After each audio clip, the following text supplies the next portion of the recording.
Hello everyone, welcome to your own institution that is SKDM institution. Last video तक हम discuss कर चुके हैं हमारी क्लास 8 के 2 chapters, chapter number 1 and 2।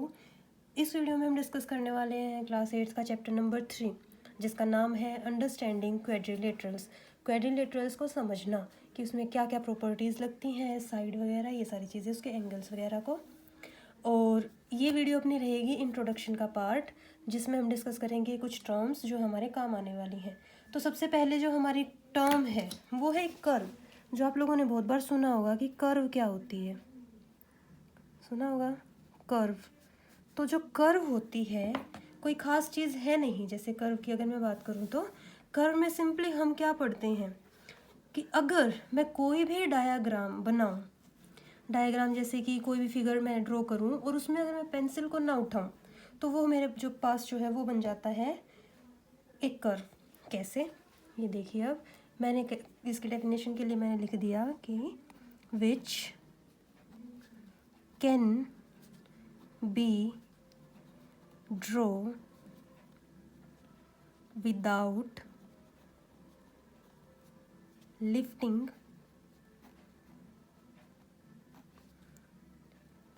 A pencil. Pencil को बिना उठाए अगर कोई डायग्राम बनती है वो कर्व बन जाता है। देखो, जैसे मैंने एक लाइन ऐसे लगाई, फिर ऐसे लगाई, फिर ऐसे लगाई, ये मेरी एक कर्व बन गई।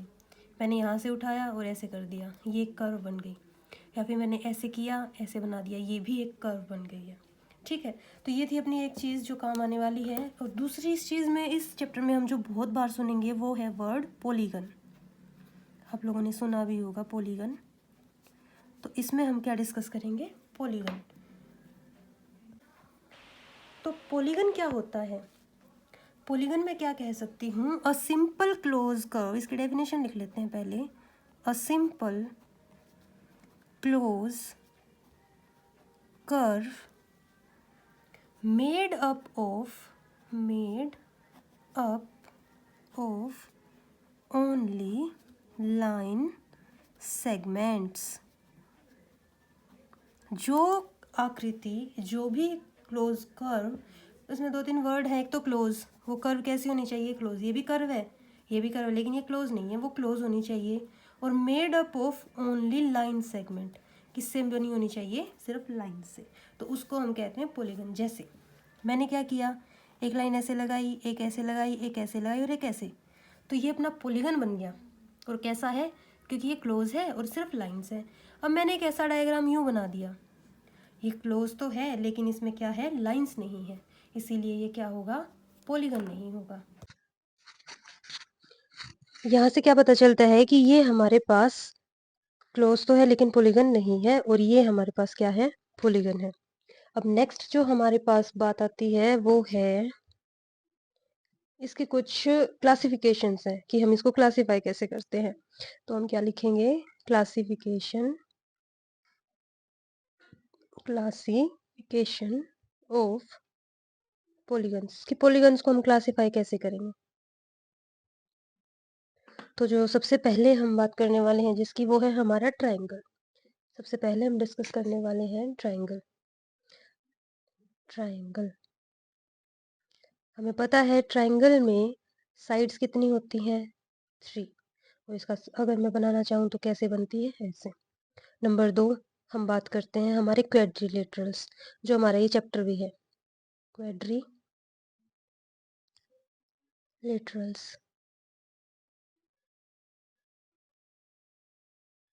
इसकी जो साइड्स होती हैं वो होती हैं 4।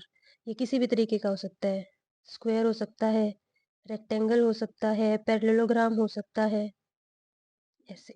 ठीक है, नेक्स्ट हमारा जो आता है वो आता है पेंटागन्स।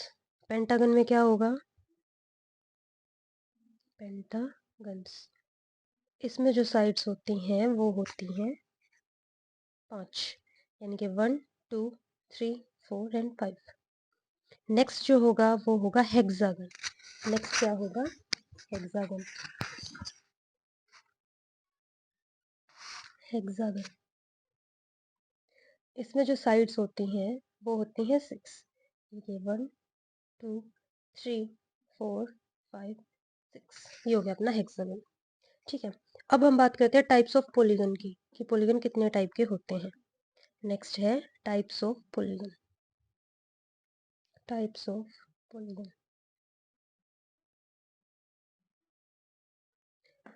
तो पॉलीगन के टाइप डिस्कस करते हैं।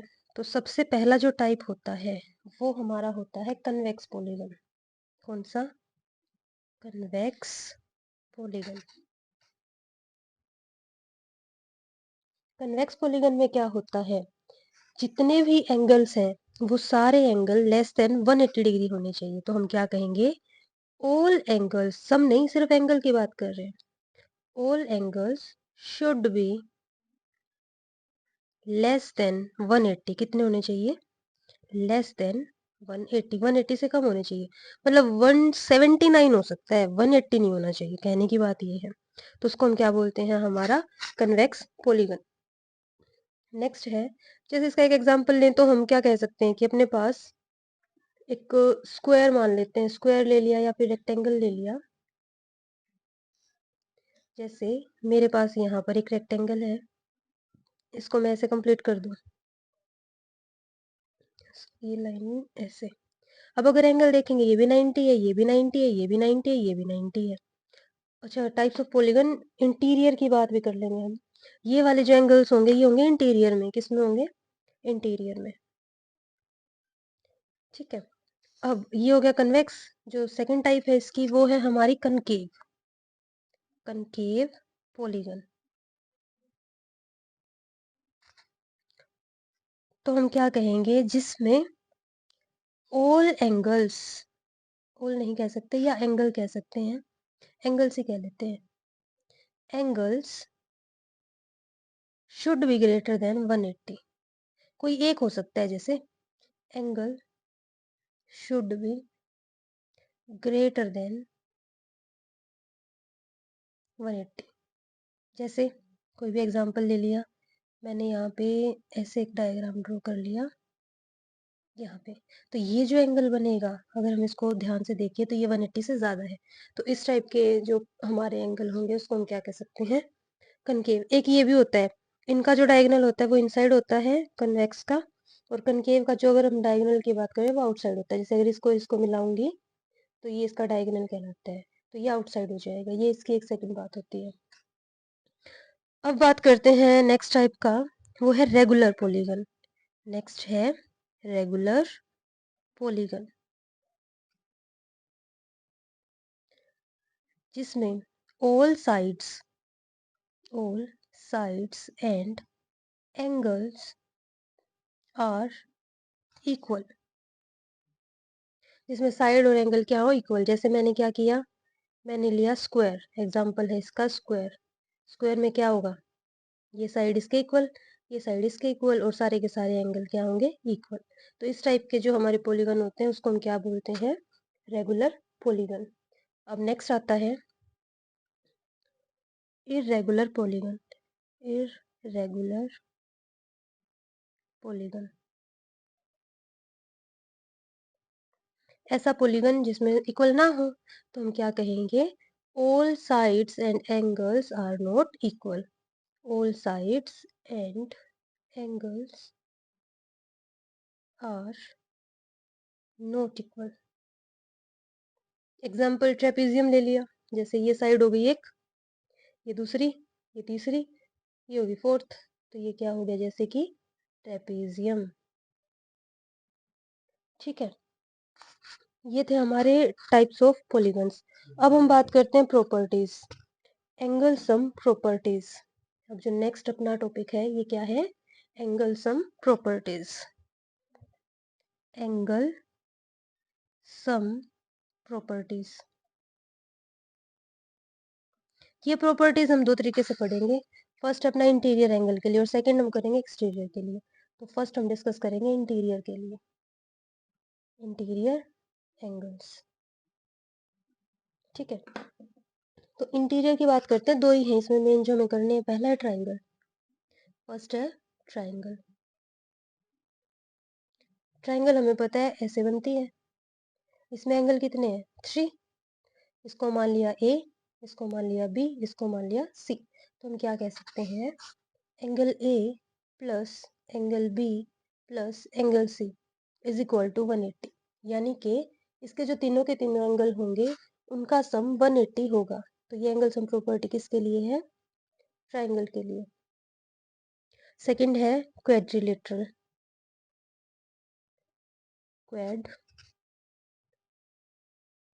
क्वाड्रिलेटरल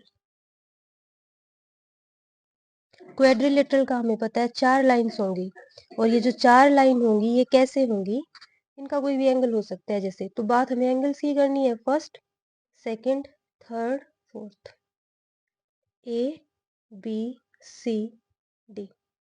अब क्या लिखेंगे? Angle A plus angle B plus angle C plus angle D is equal to 360 degree. बस ये एक डिफरेंस है। जब हम ट्रायंगल पढ़ेंगे तो अपने पास जो एंगल होगा वो होगा 180, और जब हम क्वाड्रिलेटरल पढ़ते हैं तो जो एंगल सम प्रॉपर्टी है वो दिखाती है रिजल्ट 360। ठीक है, अब बात करते हैं इसके लिए हमें फॉर्मूला कैसे पता चलता है। इसका फॉर्मूले के लिए हम क्या करते हैं, जो फॉर्मूला है हमारा वो है n-2 मल्टीप्लाई 180। बस सम निकालने के लिए यहाँ पर जो n है अपना वो क्या है? Number of sides. n क्या है? Number of sides. कैसे? मान के चलते हैं, हमने एग्जाम्पल लिया ट्राइंगल का, तो ट्राइंगल में n की वैल्यू कितनी होती है? 3। तो यहाँ पर क्या आ जाएगा? अच्छा, इसको सम भी बोल सकते हैं, सम इज इक्वल टू, तो यहाँ से क्या आ जाएगा? 3 - 2 मल्टीप्लाई 180। 3 में से 2 गया 1, ये बच गया 180। तो आंसर कितना आ गया? 180। यानी कि जो सम होगा वो कितना होगा? 180 ट्राइंगल के लिए। अगर बात आ जाए क्वाड्रिलेटरल यानी कि n इज इक्वल टू 4, तो पुट कर दो 4 - 2 मल्टीप्लाई 180। 4 - 2 मल्टीप्लाई 180।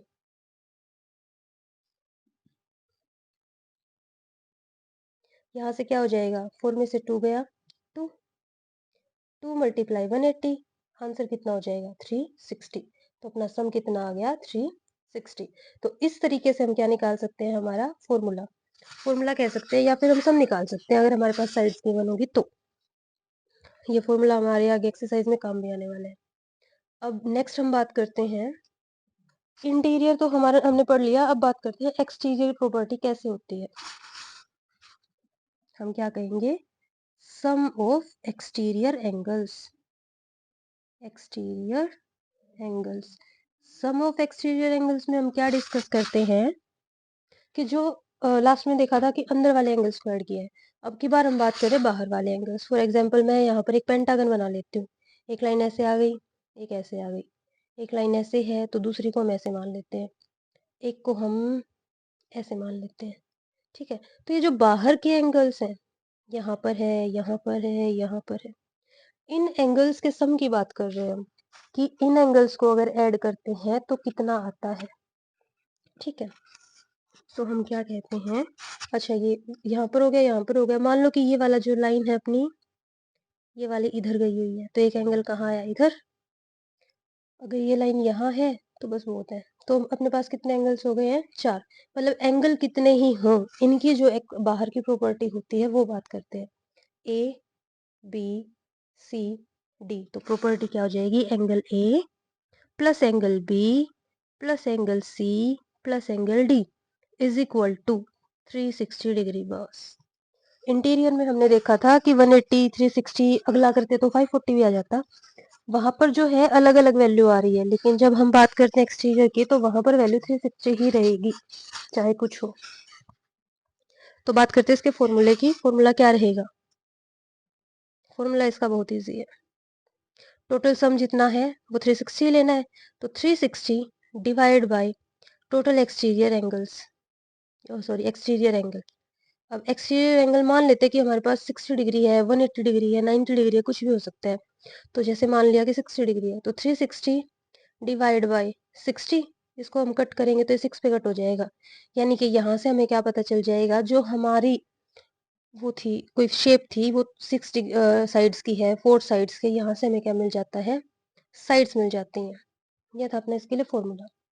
अब नेक्स्ट हम डिस्कस करते हैं डायगोनल्स क्या होते हैं।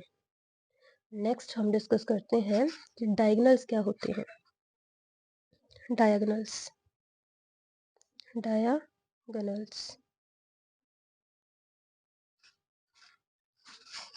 तो डायगोनल्स क्या होते हैं? जब हम नॉन कंसेक्यूटिव पॉइंट्स को जोड़ देते हैं, क्या होंगे? Non consecutive point. इसकी डेफिनेशन हम लिखना चाहें तो क्या लिखेंगे? द लाइन which joins या which is joining the non consecutive points, उसको क्या कह देंगे? डायगोनल्स। अब डायगोनल देखते हैं। मान लेते हैं अपने पास एक रेक्टेंगल है, ये मैंने बना दी रेक्टेंगल। अब ये वाला पॉइंट और ये वाला पॉइंट होगा कंसेक्यूटिव, एडजेसेंट भी बोलते हैं इसको। ये और ये होगा कंसेक्यूटिव यानी कि नेक्स्ट। लेकिन ये और ये और ये और ये कंसेक्यूटिव नहीं है, तो हम क्या करेंगे? जो नेक्स्ट पॉइंट है बीच में छोड़ के उसको मिला देंगे, तो ये बन जाता है डायगोनल। अगर यहाँ से इसको मिला देंगे तो ये क्या बन जाएगा? डायगोनल। जैसे इसको मैंने इससे मिला दिया तो ये बन गया डायगोनल। तो अब हम बात करते हैं इसका फॉर्मूला। फॉर्मूला जो रहने वाला है वो क्या है डायगोनल का? Formula n into n-3 divide by 2, जहां पर हमारा जो n है वो है नंबर ऑफ साइड्स। ठीक है। अब हमने एग्जाम्पल किसका लिया था? रेक्टेंगल का। तो रेक्टेंगल में साइड्स कितनी है? 4। पुट कर देते हैं। हमने लिया है रेक्टेंगल यानी कि n is equal to 4। 4 minus 3 divide by 2 यानी कि 4/2 कट किया, आंसर आ गया 2। तो इससे हमें क्या पता चलता है? जो हमारा रेक्टेंगल है या फिर जो भी 4 साइड वाला कोई भी चीज है, उसके जो हमारे पास डायगोनल होंगे वो 2 होंगे। ये हम देख भी चुके, 1 एंड 2। ठीक है, ये हो गया अपना डायगोनल्स। अब हम बात करते हैं टाइप ऑफ क्वेड्रिलेटरल्स, जो बहुत इंपॉर्टेंट है। नेक्स्ट है टाइप्स ऑफ क्वेड्रिलेटरल्स। टाइप्स ऑफ क्वेड्रिलेटरल्स, ये कितने टाइप के होते हैं? ज्यादा नहीं है, 4-5 ही है बस। तो जो अपना फर्स्ट रहने वाला है वो है ट्रेपेजियम। फर्स्ट जो है वो है ट्रेपेजियम। ट्रेपेजियम ट्रेपेजियम में हम क्या देखते हैं? मैं पहले शेप बना लेते हैं, थोड़ा आसान हो जाएगा। ये इधर ये एक लाइन है, दूसरी लाइन यहाँ कहीं है और 2 लाइन आपस में ऐसे मिला दी, बस। तो ये क्या बन गया? ट्रेपेजियम। अगर हम ध्यान से देखें तो ये और ये लाइन जो होती है आपस में पैरेलल होती हैं, तो हम क्या कहेंगे? It is a quadrilateral. It is a quadrilateral. Quadrilateral तो ये है क्योंकि इसमें 4 लाइंस हैं। क्वेड्रिलेटरल्स which have pair of parallel lines, जिसके पास पैरेलल लाइंस का पेयर है उसको हम क्या कहते हैं? ट्रेपेजियम। ठीक है। अब ट्रेपेजियम के बाद अपने पास जो नेक्स्ट आता है वो क्या है? वो है काइट। नेक्स्ट अपने पास काइट। काइट आप लोगों ने देख भी रखी होगी वैसे। काइट यहाँ पर मैं ड्रॉ कर लेती हूँ। काइट होती क्या है? कुछ इस तरीके से होती है। ठीक है, तो इसके लिए हम क्या कहते हैं कि इसके पास इट है, इसको पॉइंट्स में लिख लेते हैं, 4 साइड्स। ये तो हमें पता है। ठीक है, नेक्स्ट क्या लिखेंगे? 2 consecutive sides आर इक्वल। यानी कि जो पास पास वाली 2 हैं, ये और ये आपस में, ये और ये आपस में इक्वल होंगे। ठीक है, नेक्स्ट इसका जो पार्ट होगा वो क्या होगा कि जो इसके डायगोनल्स होते हैं वो परपेंडिकुलर होते हैं। Diagonals are perpendicular to each other यानी कि अगर इसके डायगोनल बनाएंगे तो परपेंडिकुलर होंगे। कैसे? देखो, इस पॉइंट से इसको मिला दिया, ये बन गया एक डायगोनल। इससे दूसरे को मिला दिया, तो ये आपस में क्या बना रहे हैं, 90 डिग्री का एंगल। तो ये क्या है आपस में, परपेंडिकुलर।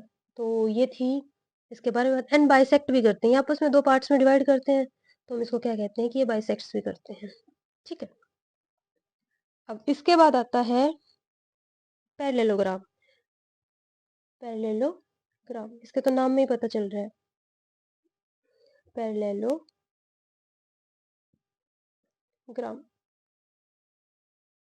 इसमें क्या कहेंगे हम, अपोजिट जो साइड्स होती हैं, जैसे पहले इसको बना देते हैं, ऐसे बनता है भाई। तो जो इसकी अपोजिट साइड्स होती हैं आर इक्वल, इक्वल होंगी हमेशा। ये इसके इक्वल होगी और ये इसके इक्वल होगी। फर्स्ट बात तो ये है, अगर साइड्स इक्वल हैं तो जो इसके अपोजिट एंगल्स है वो भी इक्वल होंगे। अपोजिट एंगल्स आर इक्वल, ये भी इक्वल होंगे अगर साइड इक्वल है तो। नेक्स्ट, जो अपोजिट लाइंस होती हैं, अपोजिट साइड्स होती हैं, वो पैरेलल होती हैं, आर पैरेलल। जैसे ये इसके पैरेलल और ये इसके पैरेलल होगी। ठीक है, और जिसके डायगोनल्स होंगे वो बाइसेक्ट करते हैं ईच अदर। जो डायगोनल होंगे, डायगोनल्स बाइसेक्ट ईच अदर, यानी कि इक्वल पार्ट में डिवाइड करते हैं एक दूसरे को, बाइसेक्ट्स ईच अदर। तो ये थे इसके पॉइंट्स। अब हम नेक्स्ट बात करते हैं हमारा रोम्बस। रोम्बस कुछ नहीं, स्क्वायर की तरह ही होता है, बस थोड़ी सी उसकी प्रॉपर्टी अलग है। रोम्बस, रोम्बस कैसा होता है, स्क्वायर के जैसा ही होता है, कुछ इस टाइप से, ऐसे। ठीक है, तो रोम्बस में क्या होगा, same, all sides equal, square की तरह है, इसकी जो साइड्स हैं वो इक्वल होती हैं, ऑल साइड्स आर इक्वल। ठीक है, इसके पास पेयर ऑफ पैरेलल साइड्स भी होते हैं, यानी कि इसके जो सामने वाली लाइंस है वो पैरेलल होती है, पेयर ऑफ पैरेलल साइड्स। ठीक है, और जो डायगोनल्स होते हैं, डायगोनल तो इम्पोर्टेंट है, diagonals are perpendicular to each other, और परपेंडिकुलर टू ईच अदर, इसके डायगोनल क्या होते हैं, परपेंडिकुलर होते हैं। नेक्स्ट है हमारे पास स्क्वायर। जो नेक्स्ट पार्ट है वो है स्क्वायर, बिल्कुल रोम्बस जैसा ही होता है। स्क्वायर बनता है ऐसे, ऐसे, और स्क्वायर में क्या होगा, all sides are equal, same वैसे ही, all sides are equal, side equal. इसमें क्या होगा, all angles are 90 degree, all angles are of 90 degree. उसमें जो है 90 डिग्री नहीं भी हो सकते, लेकिन यहाँ पर जो एंगल होते हैं वो 90 डिग्री के ही होते हैं, बस ये डिफरेंस है दोनों में। अब डायगोनल जो होंगे वो बाइसेक्ट करेंगे, diagonals bisect each other, each other, यानी कि डायगोनल एक ऐसे जाएगा, एक ऐसे जाएगा, तो इक्वल पार्ट में कट करते हैं। ठीक है, इसके बाद अपना आता है 6 नंबर, रेक्टेंगल। ये वैसे फर्स्ट में बताना चाहिए था, फिर मैंने इसको लास्ट में रख लिया, रेक्टेंगल। अब रेक्टेंगल में क्या होगा, रेक्टेंगल आप सबको पता ही है क्या होती है, रेक्टेंगल होती है ये। ठीक है, इसमें हम क्या देखेंगे, each angle, each angle is of 90 degree. कितने डिग्री का होगा, 90 डिग्री का। और इसकी जो अपोजिट साइड्स होती हैं वो इक्वल होती है और पैरेलल भी होती हैं वैसे। Opposite sides, opposite sides are equal. ठीक है, और जो डायगोनल्स होते हैं, डायगोनल्स आर परपेंडिकुलर बाइसेक्टर। ये इसकी खास बात है एक तरह से, इसके जो डायगोनल्स होते हैं वो क्या होते हैं, परपेंडिकुलर बाइसेक्टर।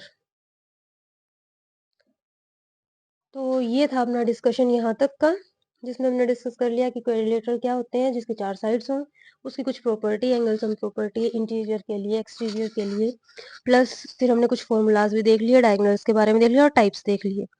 तो ये थी अपनी इंट्रोडक्टरी वीडियो। नेक्स्ट वीडियो में हम डिस्कस करेंगे एक्सरसाइज 3.1। सो अगर आपको ये वीडियो इन्फॉर्मेटिव लगती है और आपके कंसेप्ट को क्लियर करने में हेल्पफुल करती है तो प्लीज़ मेरे चैनल को सपोर्ट करें, सब्सक्राइब करें, शेयर करें एंड लाइक करें। Thank you so much. Stay connected.